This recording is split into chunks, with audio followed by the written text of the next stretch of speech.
우리는 진정한 성전이 되시는 그분께서 우리에게 구원을 주시고 우리를 성전으로 만들어 가시는 분이다. 그래서 우리는 하나님의 성전, 예수 그리스도를 따라 그와 같은 열매를 맺고 예수 그리스도와 같이 하나님의 찬송이 되어서 하나님을 높이는 성전으로 지어가는 자들이다. 이렇게 말씀을 나누면서 우리는 어제 시편 30편을 통하여서 31편을 통하여서 그런 성전들은 어떤 삶을 살아야 되는지, 성전은 어떠해야 되는지, 무엇을 드리는 삶을 살아야 되는지에 대해서 말씀을 나누었습니다. 그래서 먼저 우리는 31편을 통하여서 성전은 하나님을 향한 기도가 끊어지지 않는 자, 않는 삶, 그리고 성전은 하나님을 높이는 찬송이 끊어지지 않는 자, 그런 삶을 사는 자라고 말씀을 나누었습니다. 성전의 첫 번째 특징이었습니다. 기도와 찬송이 올려드려지는 상태. 그리고 이어지는 오늘 시편 32편은 또한 성전은 어떠해야 되는지, 무엇을 드리는 삶이어야 하는지, 성전은 어떤 존재인지 계속해서 그 말씀을 이어가 보려고 합니다. 그 첫 번째 성전은 죄가 고통임을 보여주는 자. 오늘 본문 말씀은 우리에게 죄가 고통임을 보여주는 자라고 말씀하고 있습니다. 성전은 이러한 모습을 보여야 되는데요. 3절과 4절 말씀을 우리 먼저 한번 읽어볼까요? 3절, 4절 시작. 내가 입을 열지 아니할 때에 종일 신음함으로 내 뼈가 쇠하였도다. 주의 손이 주야로 나를 누르시오니 내 진액이 빠져서 여름 가뭄에 마름같이 되었나이다. 셀라. 지금 시인은 아주 힘든 상황 가운데 있습니다. 그가 종일 신음하고 있다라고 말하고 있습니다. 24시간 동안 신음을 하고 있고 가장 큰 고통 중에 하나라고 할 수 있는 뼈가 쇠하고 있는 고통 가운데 그가 처해 있다라고 말씀하고 있습니다. 그리고 주의 손, 강력한 그분의 손이 무엇을 통해서 그를 누르지는 모르겠지만 정확하게 묘사해주고 있지 않지만 그러나 내 진액이 다 빠질 정도로 나를 강력하게 누르셔서 여름 가뭄에 마름같이 자신이 완전히 말라버린 너무나도 고통스럽고 힘든 고통이 그의 삶 가운데 있다라고 고백을 하고 있어요. 그런데 왜? 지금 이 시인은 구원받지 않은 사람이 아니에요. 이 시인은 하나님과 상관없는 사람이 아니에요. 이 시인은 하나님께 구원을 받아 성전으로 세워져 가고 있는 다윗의 시입니다. 그리고 믿는 자들의 모습을 보여주고 있어요. 그런데 오늘 시인은 왜 이런 고통이 찾아왔는가를 우리에게 보여주고 있습니다. 왜 그가 이렇게 심한 고통 가운데 있는가? 1절 말씀을 보니까 무슨 말씀이 나오고 있습니까? 허물이라는 단어가 나오고 있습니다. 그리고 두 번째 줄에는 뭐가 나와 있습니까? 자신의 죄라는 단어가 나와 있습니다. 2절로 넘어가 보시면 또 한 단어가 나오는데 둘째 줄에 보니까 여호와께 정죄라는 단어가 있습니다. 지금 그가 우리에게 무엇을 보여주고 있느냐 하면 고통을 보여주고 있어요. 그런데 실제로 이 시인을 통해서 하나님이 보여주고 싶은 것은 고통이 아니에요. 왜냐하면 고통은 누구에게나 있는 것이고 너무나도 흔한 것입니다. 어떤 인생을 바라봐도 고통이 있어요. 그런데 오늘 시인은 그 고통을 통하여서 고통의 원인이 무엇인지를 보여주고 있어요. 이 시인은 지금 자신의 고통 가운데서 내가 무엇 때문에 고통받고 있는지를 보여주고 있다는 말입니다. 허물 때문이다, 죄 때문이다, 정죄 때문이다 라고 말하고 있는 것입니다. 허물이라는 단어는 하나님과의 관계에 관련된 단어로서 반역을 의미하는 것입니다. 그러니 그가 허물이 있다는 것은 하나님과의 관계를 깨트리고 어떻게 해요? 하나님께 잘못을 범한 하나님과의 관계를 깨트린 반역 가운데 있다라고 말하는 것이고 죄라는 것은 하나님과의 관계 속에서 그 관계를 유지하기 위하여 주신 법, 하나님의 뜻, 율법과 관련된 단어입니다. 그래서 죄라는 단어는 하나님이 주신 법을 어겼을 때에 쓰여지는 단어입니다. 그리고 정죄라는 단어는 그 모든 것들의 허물과 죄의 결과입니다. 그러니까 정죄는 그냥 오는 것이 아니라 하나님과의 관계를 깨트린 반역 때문에 온 허물과 하나님이 주신 법을 깨트린 죄 때문에 오는 자기의 죄 때문에 오는 결과가 정죄다라고 말하고 있고 본인이 지금 고통받고 있는 이유는 여러분 고통이란 모든 인생들 가운데 다 있는 것입니다. 그런데 오늘 놀랍게도 시인은 이 고통의 원인을 보여주고 있는데 그 원인이 허물과 죄와 정죄 때문이다라고 우리에게 보여주고 있는 것입니다. 그렇지만 이것은 표면적인 이유이고 왜 고통을 받는가? 실제적인 이유가 있습니다. 그것이 3절에 나오고 있는데요. 3절을 다시 한번 볼까요? 자, 그가 고통받는 실제적인 이유, 근본적인 이유는 허물과 죄와 하나님을 통한 정죄 때문입니다. 그런데 실제적인 이유가 있습니다. 3절 첫째 줄에 있습니다. 시작. 내가 입을 열지 아니할 때에.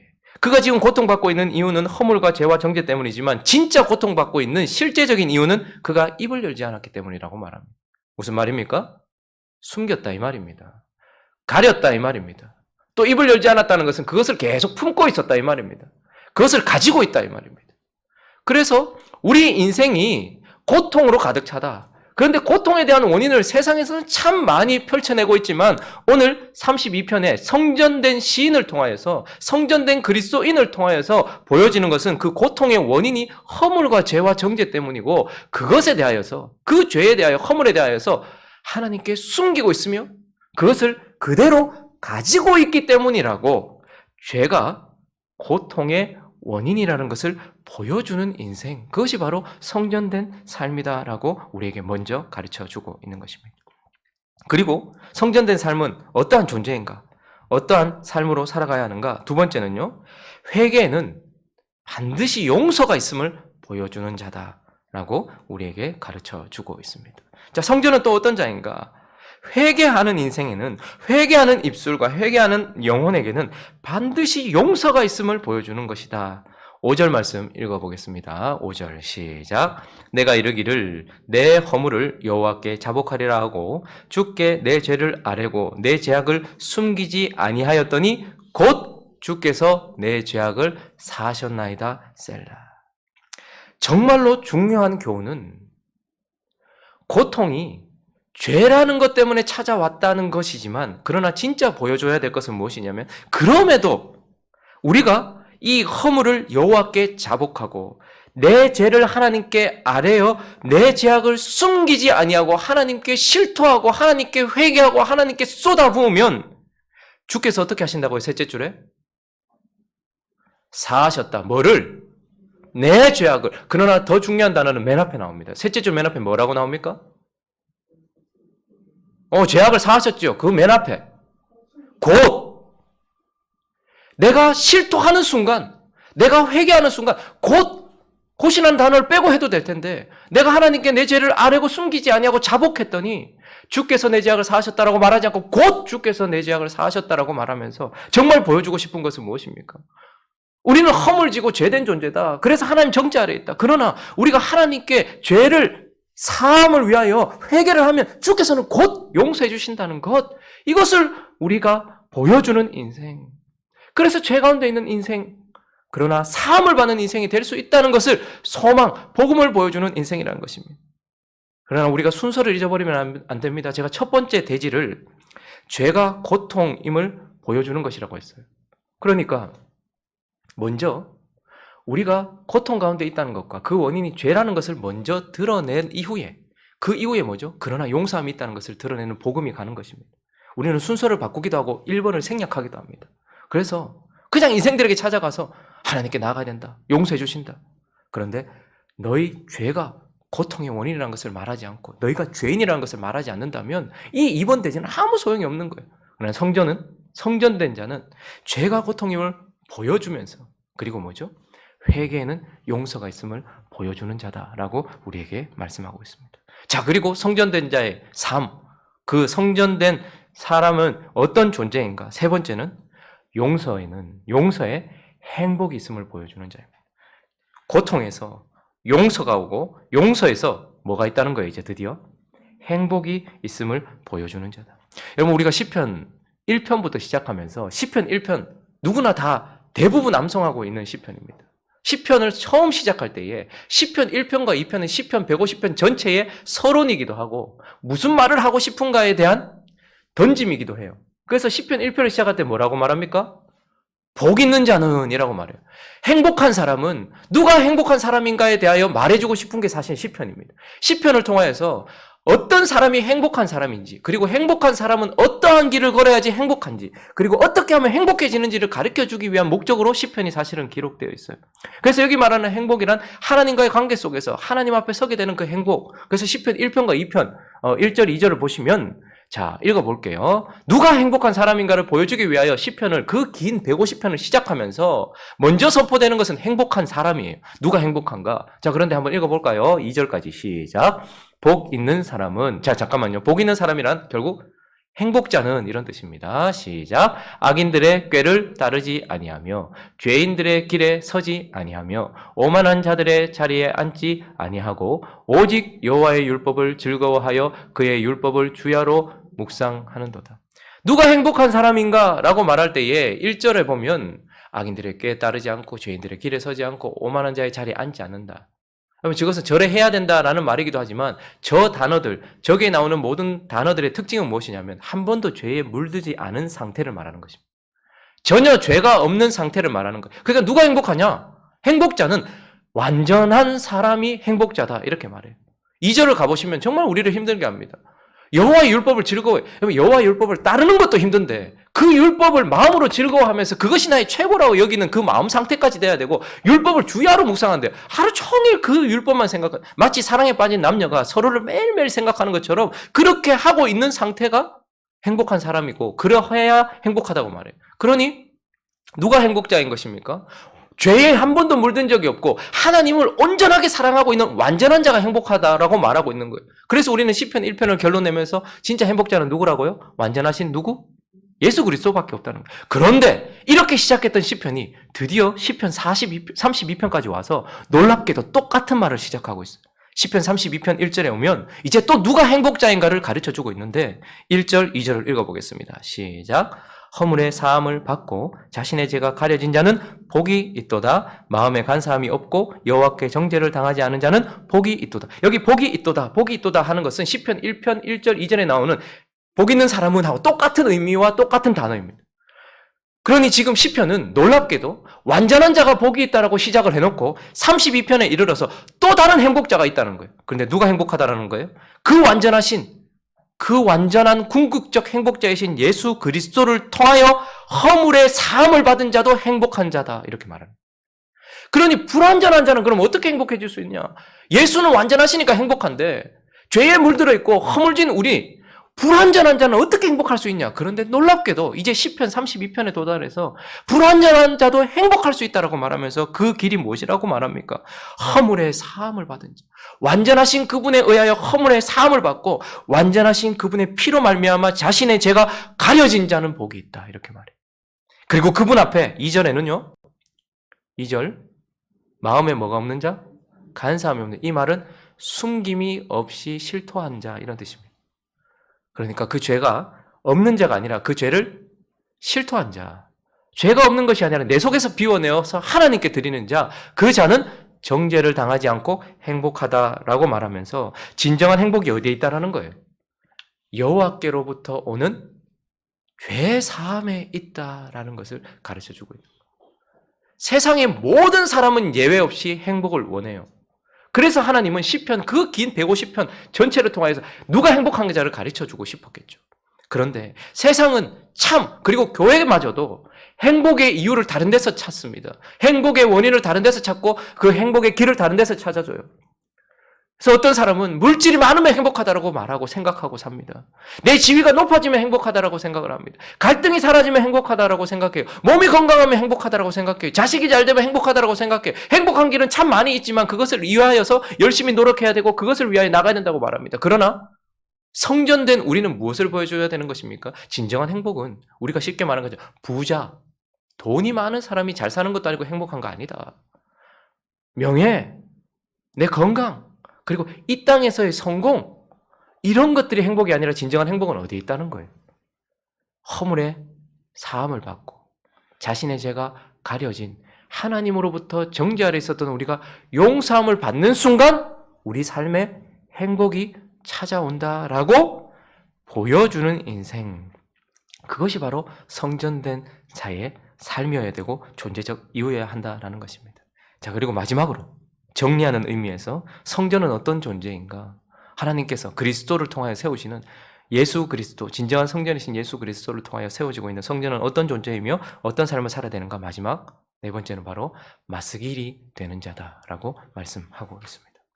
시편 32편 표제어가 무엇입니까? 다윗의 마스길. 지금 제가 계속 표제어를 살피고 있는 이유는 원래 히브리 원문에는요. 1절이 표제어예요. 우리는 표제어라고 빼버리고 1절이 허물의 사함을 받고 이렇게 나가지만 원래 원문은 언제나 1절이 다윗의 마스길 이게 1절이고요. 2절이 허물의 사함을 받고 이렇게 나가고 있어요. 그러니까 이 시를 기록하는 이유가 사실은 1절에 나와 있는 거예요. 마스길이라고 말하고 있습니다. 다윗의 마스길. 마스길이라는 단어는 잊지 말아야 될 교훈, 기억해야 할 가르침, 뭐 이런 뜻입니다. 그러니까 중요한 가르침이라는 거예요. 그런데 무엇을 가르치는 자여야 하는 것입니까? 우리가 살펴봤던 이 대지들. 그러니 우리는 이러한 잊지 말아야 될 교훈, 가르쳐야 되고, 그리고 기억해야 될 가르침인 이 내용들을 어떻게 해요? 보여주고 맞서길이 되어서 지침을 보여주는 인생이 되어야 한다라는 것입니다. 무엇을 그러면 보여줘야 하는 것입니까? 우리가 살펴보았던 것처럼 고통의 원인은 죄다. 죄는 고통이다라는 것을 가르치는 인생이 되어야 하는 것입니다. 그래서 8절을 읽어보면요. 자, 시작. 내가 네 갈 길을 가르쳐 보이고 너를 주목하여 훈계하리로다. 그러니 성전은 이제 어떤 교훈들이 있어요. 그것을 어떻게 해요? 가르쳐 보이고 훈계하는 자여야 한다. 맞서길이 되는 자여야 한다는 거예요. 그래서 뭘 가르쳐야 된다는 거예요? 죄가 고통이다. 죄는 우리를 죽음으로 인도한다는 것을 가르치고, 그리고 또요. 그러나 회개에는 뭐가 있다는 것을 가르치는 자야 돼. 가르치는 자야 돼. 회개에 용서가 있다. 라는 것을 가르치는 자고, 용서의 진정한, 죄사함의 진정한 행복이 있다라는 것을 가르치는 자. 그래서 9절 말씀 읽습니다. 시작. 너희는 무지한 말이나 노새같이 되지 말지어다. 그것들은 제갈과 굴레로 단속하지 아니하면 너희에게 가까이 가지 아니하리로다. 무엇입니까? 이러한 교훈을 가지고서 인생들을 향하여 나아가서 너희는 무지한 말이나 노새같이 되지 말아라. 고집스러운 완고한 이런 말이나 노새같이 길들여지지 않은 것 같이, 그래서 제갈이나 굴레로 단속하지 않으면 절대 주인을 따라가지 않는 그런 고집 버리고, 너희 죄를 버리고 너희의 허물을 알아서 어떻게 하라는 거예요? 하나님께 나아가라. 하나님을 위해서가 아니라 너의 행복을 위해서, 너의 진정한 행복을 위하여서. 제갈이나 굴레로 단속하지 않으면 절대 통제되지 않고 완고하여서 자기 멋대로 살아가는 말이나 노새처럼 그렇게 하지 말고 주님께 나아가기만 하면 죄를 사하여 주신다는 것을 기억하며 나아가라라고 말하면서 10절과 11절은 악인에게 많은 슬픔이 있다. 그러나 여호와를 신뢰하는 자에게 인자함이 있다는 것. 여호와를 신뢰하면 용서해 주신다. 그러니 하나님 앞으로 나아가 죄 사함을 받으라. 우리가 오늘 아침에 처음 찬양했던 찬양처럼 놀랍다 주님의 은혜. 나를 봐라. 내가 죄 때문에 고통 가운데 있었고 내 인생은 무너져 있었다. 그러나 우리의 죄를 사하시려고 십자가 위에서 그분이 돌아가셨지 않느냐. 죄악은 성난 파도처럼 우리를 집어삼킨다. 그러나 헤아릴 수 없는 십자가의 은혜가 우리를 붙들어준다. 죄악에 물든 영혼은 피로 씻기시는 은혜가 필요하다. 그때에 비로소 행복하다라는 것을 노래로만 하는 것이 아니라 보여주는 인생, 그것이 되어야 된다. 우리는 이러한 교훈의 맞서길이 되어야 된다. 이것이 바로 성전의 삶이다 라고 우리에게 말씀하고 있습니다. 말씀을 정리하겠습니다. 지구의 중심에, 이 온 땅의 중심에 예루살렘이라는 나라가 있었습니다. 그리고 그 예루살렘이라는 나라의 중심에 그들이 그렇게 귀하게 여기던 성전이 있습니다. 자, 한번 상상을 해보시죠. 세상의 중심, 그리고 그 예루살렘 하나님 나라의 중심에 성전이 있어요. 그런데 그 주변에 고통 가운데서 신음하면서 여름 가뭄에 메마른 것처럼 고통과 신음 가운데 뼈가 아픈 그런 고통 가운데 인상을 쓰면서 죽어가고 있는 사람이 있습니다. 그리고 그가 뚜벅뚜벅 성전을 향해 걸어갑니다. 성전 문지방을 지나서 처음 그 뜰로 들어서니까 가장 먼저 번제단이 보입니다.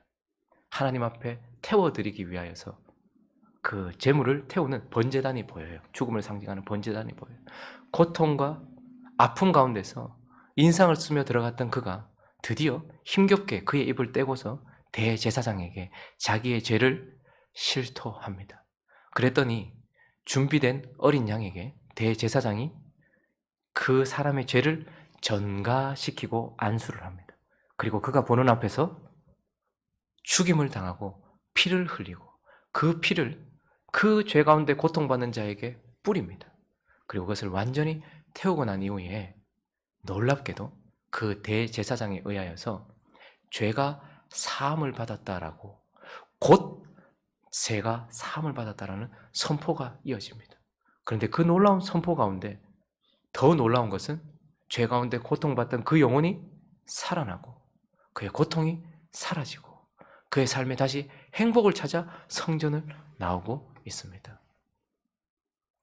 성전의 기능은 바로 이런 것입니다. 그런데 오늘날 이제 우리 주님은 그곳에 하나 있었던 성전, 사람들이 찾아와서 죄 용서함을 받고 행복을 얻어나가는 성전을 우리를 통하여 이제 수없이 지으셔서 그 성전된 우리를 세상으로 보내시면서 그때 우리가 그 성전에서 보았던 용서와 행복을 우리를 통해서 보여주는 인생으로 우리를 세우셨다라는 것입니다.